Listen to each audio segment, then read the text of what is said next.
The thing is, when you're in green pastures, it's easy to see the sky. But when you're lost in a forest full of the tallest trees with bundles of leaves leaving the largest shadows, it becomes much more difficult to see the light. The woods are scary, but what is more frightening are the airy, open, bright fields that rarely come along. As you walk through a happy meadow of your life, you are free. You feel free from your depression, from the claustrophobia of being buried alive in your mind, free from the blind maze running that so often leaves you running into dead ends. In the happy meadow, you are able to breathe fresh air wherever you may go. In the happy meadow, you are alone, and there is peace, an ever-growing increase of quiet. The thing is, with freedom, there comes the possibility of being trapped. With breathing comes the possibility of pollution, and with peace comes the possibility of chaos. So you see, walking alone in your happy little field may not seem so bad, but with it comes the possibility of running into a forest that does not end. In your field, you walk in fear of being attacked by an unforeseen obstacle, being faced with the reality that you are not the center of the universe, you are just a particle. Going around the forest is practically impossible, so you hike on. This forest is dark.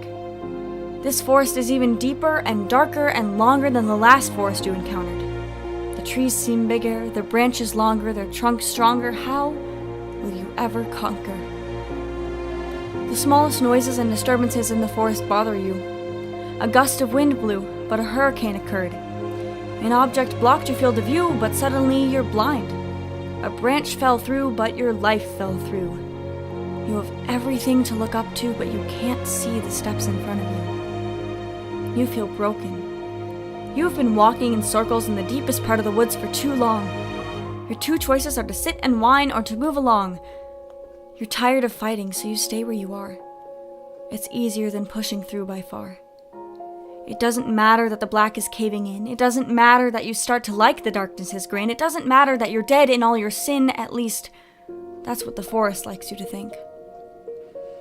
Before long, the darkness gets in your head. Its enticing temptations to stay begin to spread. It doesn't matter that there's light just up ahead. You are trapped, just like you were afraid of, as you just said.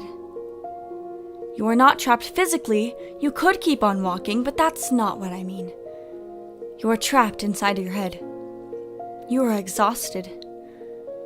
You are cold in the frosted forest of your dying dreams, and it has cost you your life. You are being haunted by the shadows of the never-ending tunnel of trees. To help you understand, this forest you face is your depression. Every time your sickness goes away, you live in fear because you know it will return. Every time you enter another forest of depression, it hits you worse. Every time it brings you to a darker place, and every time it lasts longer than the last, and you can't stand to fight or to hike on anymore. The trees, the outward expression of your depression, get taller. They get more noticeable every single time you enter a new forest. Their branches get bigger. Your depression affects more people, and the trunks get stronger. The forest is harder to take down. You feel beaten. You feel defeated. You sit yourself down upon a rock and you stay there. The rock you sit on may seem sturdy, but it will let you down. You have the wrong rock. Any rock you choose to plant yourself on in the dark is not the right rock. The only right rock, the only strong rock, the only trustworthy rock to plant yourself on is in the light, and you are not in the light. But you are so close to it. But you don't see that. You are too blinded by the shadows. You are in the shallows of the woods. Just keep going, just push on. I cannot tell you that enough. You may have given up because you feel as if you will get to a happy field just to go back to another black forest. But let me tell you, that is okay. Next time you will be stronger. Next time, you'll know how to navigate through the forest. Next time, you'll be prepared. Next time, you have a lamp for your feet and a light to your path.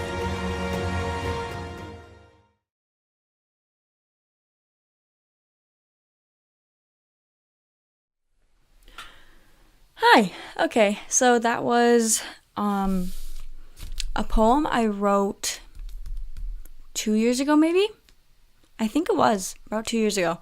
My longest poem I've ever written, the one I mostly share with people if I do share poems with people, so I thought it'd be a good one to start out with. I have plenty more. I'm going to start with some older ones and then move on to some like newer poetry. A lot of them are from when I was an early high schooler. And yeah, so I guess we'll just move forward. And you can see how I've progressed as a writer. Let me know if you'd like more. My poems are kind of depressing, but they usually have hope at the end, so that's good. And if you have any requests as to what I should write next or what I should write about, or if we're close and you would like a poem that speaks directly to something you're struggling with, I'd be happy to write one, so just let me know. Yeah, this is what this channel is now, I guess. Thank you, Gabriel, for letting me use your mic, and thank you, parents, for buying me a camera. Okay, goodbye. I don't have an outro. Apparently, it's just coughing. Okay. Bye.